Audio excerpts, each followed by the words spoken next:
I was sent this set of 2 air conditioning filters and asked you my opinion on it. Make this short video, so here it goes.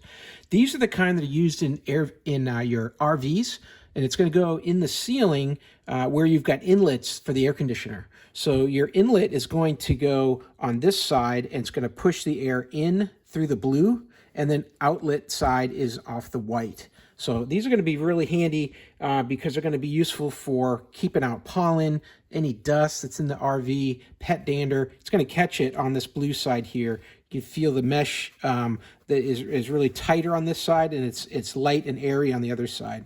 So it's going to catch all that fine debris here and build up that layer of dust, and then it's going to blow that clean air through on the white side here. You're going to get 2 of these in the pack. These are approximately 5.5 inches tall here and 12.8 inches long, and they're about 3/4 of an inch thick, although they are compressible. So you're going to get 2 of these. They're going to be useful on all kinds of RVs, air conditioning systems that you might encounter, that you may have. They're also adaptable, so if they didn't exactly fit the grates on yours for the inlets, you could trim them, and you could make them fit to just about anything that's within this size overall. So very useful set of filters here. They're going to keep your air clean and let your air conditioner last a long, long time. Hey, I hope this video was helpful. Hope this information was useful to you. And as always, hope you have a great day.